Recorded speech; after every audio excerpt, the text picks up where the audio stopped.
잠언 23장 25절. 네, 우리 다 찾아서 함께 한 목소리로 읽어봤으면 좋겠습니다. 자, 잠언 23장 25절. 자, 우리 짧은 성경이니까 같이 한번 읽어볼게요. 다 같이 시작. 내 부모를 즐겁게 하며 너 낳은 어미를 기쁘게 하라. 한 번만 더 읽어볼게요. 한 번만. 어떤 뜻인지 아마 다 이해가 될 거예요. 자, 시작. 내 부모를 즐겁게 하며 너 낳은 어미를 기쁘게 하라. 아멘. 이것은 일반 도덕 책이 아니라 성경 말씀이 하나님의 말씀입니다. 자, 우리 이날이 무슨 날인지 혹시 아세요? 네, 무슨 날이었죠? 5월 8일 어버이날. 목사님도 양가 부모님이 계세요. 우리 처가댁 장인어른은 5년 전에 돌아가셨지만 양가 부모님이 있어서 저도 부모님이 있고 저 또한 부모이기도 하죠. 여러분 5월 8일 어버이날 뭐 선물보다 중요한 것은 마음인데 부모님께 감사하는 그런 마음을 가지셨나요? 아니면 혹시 이날까지도 부모님께 짜증내고 막 그러지 않았나 모르겠어요. 여러분 성경은요 어느 정도로 말씀하고 있냐면 부모님을 거역하는 사람은 반드시 죽일지니 이런 무서운 경고의 말씀을 하신 적 있어요. 같이 한번 이 말씀 읽어볼게요. 자, 시작. 만일 누구든지 자기의 아버지나 어머니를 저주하는 자는 반드시 죽일지니 그가 자기의 아버지나 어머니를 저주하였은즉 그의 피가 자기에게로 돌아가리라. 여러분 부모 공경을 매우 강하게 말씀하신 거예요. 그래서 이 당시는요 이렇게 진짜 돌로 쳐 죽이는 일이 일어났어요. 누구를요? 부모를 거역하는 사람, 부모의 권위에 도전하는 사람. 왜냐하면 성경은요 하나님이 부모님을 통해 하나님의 뜻을 알려주시고 또 특히 구약 시대는요 자녀의 축복권이 누구에게 있었냐면 부모에게 있었거든요. 하나님이 그렇게 정해 놓으셨어요. 그러니까 하나님의 뜻이 전해지고 하나님의 복이 흘러가는 통로인 부모를 거역했다. 이것은 곧 하나님을 거역하는 것이기 때문에 아예 율법에 부모를 거역하고 저주하는 자는 돌로 쳐 죽일 것을 명시하신 율법이 있어요. 너무너무 무서운 그런 말씀이죠. 오늘 우리 시대는 어때요? 정말 그렇게 부모를 생각하는가? 참 많이 시대가 변했다는 것을 알 수 있어요. 그래서 오늘 이 본문에 보니까 읽은 말씀이죠. 내 부모를 즐겁게 하며 너 낳은 어미를 기쁘게 하라. 여기 노란 글씨만 보면 부모님을 즐겁게 하고 기쁘게 하라고 말하고 있어요. 부모님 앞에서 무슨 재롱을 피우거나 웃기라는 얘기가 아니라 부모님의 마음에 근심케 되지 말라. 근심하게 하는 그런 짐을 안기지 말라. 부모님으로 하여금 한숨 짓게 하지 말라. 부모님으로 하여금 마음에 큰 고통을 주지 말라. 그런 의미로 즐겁게 하라, 기쁘게 하라 이렇게 말하고 있는 거죠. 누가 그러면 부모를 즐겁게 하고 기쁘게 하는 사람인가? 원래는 이 잠언 23장을 전체를 다 봐야 되는데 오늘 25절 핵심 구절만 읽었고요. 23장 안에서 몇 절을 같이 볼 거예요. 부모님을 기쁘게 하고 즐겁게 하는 게 뭔지를 6가지를 이야기할 겁니다. 여러분 6가지를 잘 들으시고 정말 성경의 명령이니까 하나님의 명령이니까 부모님께 기쁘게 해드리고 부모님을 기쁘게 해드리고 즐겁게 해드리는 우리 모두가 되었으면 좋겠어요. 먼저 첫 번째 지혜로운 자녀가 될 때 부모님을 기쁘게 해드릴 수 있어요. 공부를 잘하라는 말이냐? 그런 말이 아니에요. 자, 성경 한번 봅시다. 자, 23장 15절 같이 한번 읽어볼게요. 자, 시작. 내 아들아, 만일 내 마음이 지혜로우면 나 곧 내 마음이 즐겁겠고. 아멘. 자, 이 솔로몬이요 아들에게 말하는 거예요. 내 아들아라고 이야기하면서 네가 지혜로우면 내가 즐겁겠다 그렇게 말하는 거예요. 여기 지혜롭다라는 말은 무슨 말인가? 잠언에서 말하고 있는 지혜는요 이런 지혜를 이야기합니다. 잠언 10장 1절에 보니까 지혜로운 아들은 아비를 기쁘게 하거니와 또 그렇게 말하고 있죠. 그럼 지혜가 도대체 뭔가? 자, 9장 10절 한번 읽어볼게요. 시작. 여호와를 경외하는 것이 지혜의 근본이요. 자, 지혜가 뭐라고 말하고 있어요? 여호와를 경외하는 것. 여호와를 경외하는 것. 이게 지혜라고 말하고 있어요. 즉 아까 말씀을 함축해 보면요. 내가 지혜로우면 내 마음을 기쁘겠다. 이 말은 곧 자녀가 하나님을 경외할 때, 하나님을 알 때, 하나님을 잘 예배할 때, 그때 부모 마음이 기쁘겠다는 거예요. 오늘 여기 부모와 자녀가 함께하고 있는 우리 연우와 우리 최대영 선생님, 네, 또 저도 우리 안현 선생님 같이 하고 있죠. 우리 자녀들이 이렇게 하나님을 예배하고 하나님을 기쁘게 하고 힘들 때 하나님 앞에 엎드려 기도하고 하나님을 경외할 때 부모 마음이 가장 기쁜 거예요. 공부를 잘하고 뭐 좋은 성적을 받고 이것은 아주 잠깐이에요, 잠깐. 그러나 정말 영원히 부모 마음에 기쁨이 되는 것은 자녀들이 신앙생활 잘하는 거예요. 우리 최대영 선생님 그렇죠. 너무너무 기뻐요. 저도 너무너무 기뻐요. 자, 하나님을 잘 예배할 때 여러분 부모님들이 얼마나 기뻐하는지 몰라요. 오늘 이 아침에도 여러분 아침에 피곤한 여러분 깨워서 막 졸린데도 부모님들이 보내주셨을 거야. 예배하는 여러분을 생각하면서 집에서 마음에 참 흡족해 하실 거예요. 그럼 여러분이 되셨으면 좋겠어요. 자, 두 번째, 입술이 정직한 자녀가 있을 때 부모가 기쁘답니다.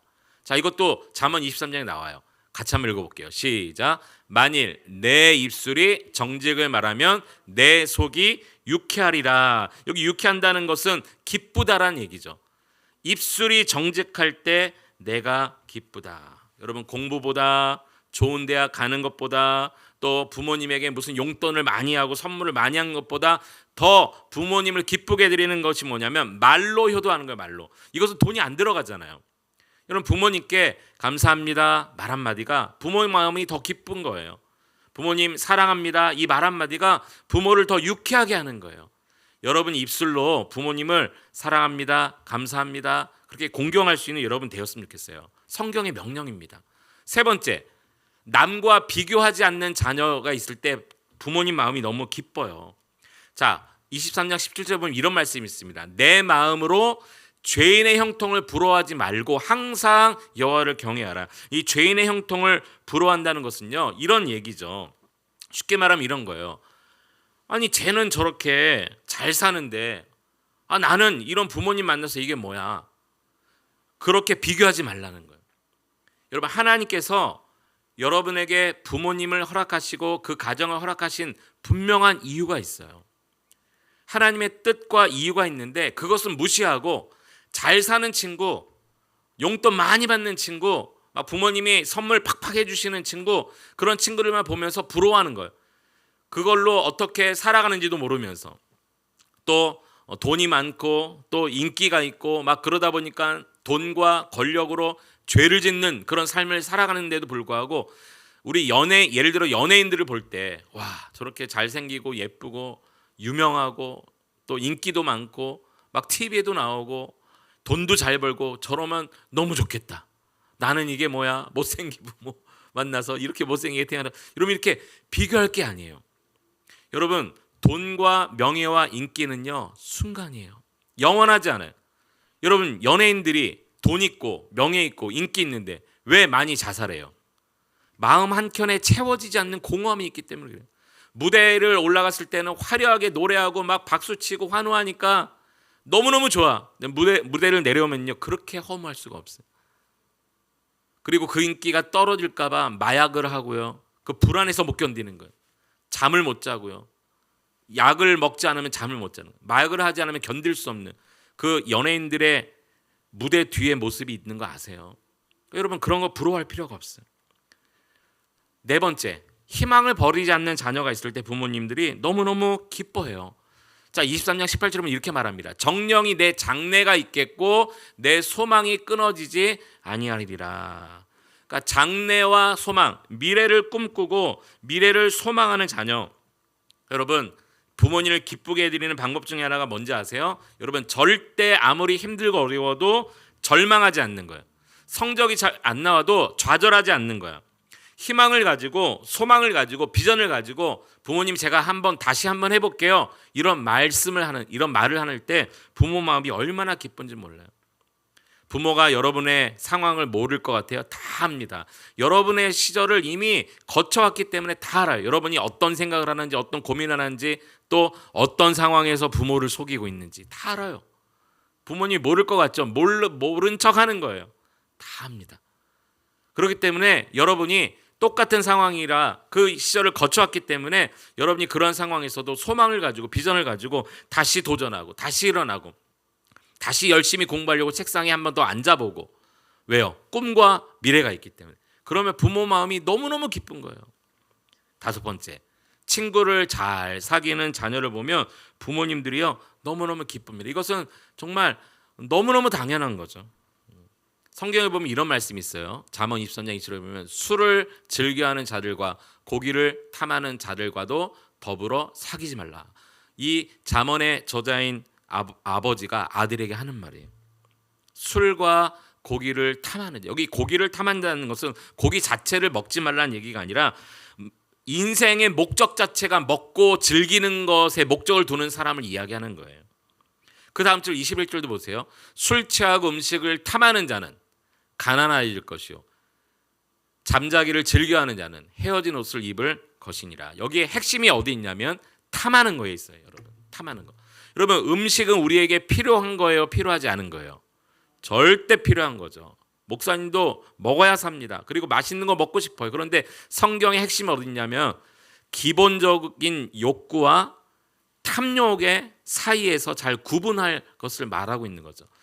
여러분, 돈도 필요해요, 필요하지 않아요? 필요합니다. 돈이 있어야 살잖아요. 돈이 있어야 공부하고 그렇잖아요. 그런데 필요와 탐욕 이 사이에서 잘 구분해야 된다는 거죠. 여러분, 그래서 혹시 여러분 친구 가운데 탐욕이 많은 친구들 있죠? 먹을 거, 돈, 때로는 인기, 명예, 공부하는 것도 어떻게든 남을 짓밟고 막 일어서려고 하는 그 욕심이 많은 사람들이 있잖아요. 이런 친구들은 사귀지 마세요. 여러분, 나중에는요 이 말씀 그대로 가난해지고 헤어진 옷을 입게 돼. 이것은 어떤 상징을 말하고 있는 건데 그만큼 삶이 피폐해질 것을 이야기하고 있어요. 마지막 여섯 번째, 부모를 우습게 여기지 않는 자녀를 부모님은 기쁘게 여기십니다. 22절 말씀해 보니까 너를 낳은 아비에게 청종하고 내 늙은 어미를 경히 여기지 말지니라. 그러니까 아버지의 말씀을 잘 듣고 어머니가 아무리 나이가 들어 늙었다 할지라도 경히 여기지 말라는 거, 무시하지 말라는 거. 여러분이 어느 정도 다 큰 것 같죠? 여러분 생각이 다 맞는 것 같죠? 그래서 여러분 부모를 볼 때 엄마 아빠 엄마 그 얘기 하지 마. 구시대적 발상이야. 하지 마. 지금이 어느 시대인데 이런 말 하지 마세요. 부모님은 이미 다 거쳐왔기 때문에 여러분보다 더 많은 경험을 가지고 인생을 사셨던 분이에요. 여러분, 제가 여러분에게 한번 질문해 볼까요? 여러분, 부모님이 신세대 같으세요? 여러분이 신세대 같으세요? 누가 더 신세대인지 알려드릴까요? 여러분 지금 고작 우리 고3 학생들은 19년 살았잖아요. 그렇죠? 19년 살았어요. 그러면 여러분의 경험은 19년의 경험이에요. 근데 여러분이 경험하지 못한 그 이전 세대를 우리 부모님이 더 많이 알고 있어요. 근데 지금도 알고 있고 그 전에도 알고 있어요. 그러면 누가 더 많이 알고 있는 거예요? 부모님이 더 많이 알고 있는 거예요. 그러면 누가 더 신세대예요? 여기 신구라는 것은 옛날과 오늘이라는 의미도 있지만 더 많은 것을 알고 있는가 그것도 의미할 수도 있어요. 이런 부모님이 더 신세대인 거예요. 과거와 현재를 비교하면서 정확한 지침을 말해주는 부모님이 더 바른 거죠. 여러분, 이 그림을 보세요. 어느 한 인생에 젊을 때와 늙을 때를 합성한 사진, 똑같은 사람이거든요. 여러분, 왼쪽에는요 젊은 때예요. 오른쪽에는요 그 사람이 늙은 때. 아마 적어도 3, 40년 후의 사진이었을 것 같아. 여러분, 무엇을 의미하느냐? 여러분 안 늙을 것 같으세요? 여러분은 여러분의 부모님 나이가 안 올 것 같으세요? 또는 여러분의 할아버지 할머니 나이로 안 될 것 같으세요? 여러분, 절대 착각입니다. 왼쪽에 젊은 사람은 반드시 오른쪽에 이런 나이가 옵니다. 여러분은 여러분 부모님 같은 나이가 와요. 여러분, 부모님을 말로도 마음으로도 행동으로도 절대 우습게 여기면 안 돼요. 예전에 이 사진 제가 한번 보여드렸잖아요. 저 유치원 때 고3 때, 그리고 이 오른쪽 사진은요 한 7년 전 사진이에요. 7년 전 사진. 여러분 제일 오른쪽 사진하고 지금 제 얼굴하고 비교하면 제 얼굴이 더 늙어 보이죠. 예, 저 물론 뽀샵 처리를 많이 해서 그러긴 합니다만은, 여러분 제가 유치원 때 영원히 유치원생이었을 것 같으세요? 고3 때, 지금 현종이 쉬운 나이예요. 예, 이렇게 생각해 보면 훨씬 내가 고3인데 늙어 보이네. 예. 여러분 영원히 고3일 것 같으세요? 아니에요. 오른쪽 나이가 온다니까. 그리고 저 같은 나이도 온다니까요. 예. 제가 영원히 여기서 머무를 것 같으세요? 아니에요. 더 늙은 나이가 올 거예요. 목사님 몇 살처럼 보이세요 지금? 예. 설교 시간이지만 질문했으니까 한번 말해보세요. 연우 55요? 주요? 네, 50대는 맞게 정말 그렇게 보여요? 네, 맞아요. 50대는 맞는데 50대 초반이에요. 갑자기 상처가 되네. 괜히 물어봤네. 여러분 무슨 말이에요? 목사님 뭘 얘기하려고 하는 거예요? 언젠가 사람은요 다 나이가 들 때가 와요. 그래서 두 가지 이번 주에 이렇게 실천했으면 좋겠어요. 부모님을 주신 하나님께 감사합니다 기도하는 거예요. 뭐라고요? 여러분에게 부모님을 허락하신 하나님께, 하나님 감사합니다. 부모님의 뭐 외모, 뭐 상황, 뭐 집안 형편, 재력, 이력 이런 거 보지 말고 부모님을 허락하신 하나님께 감사하는 거.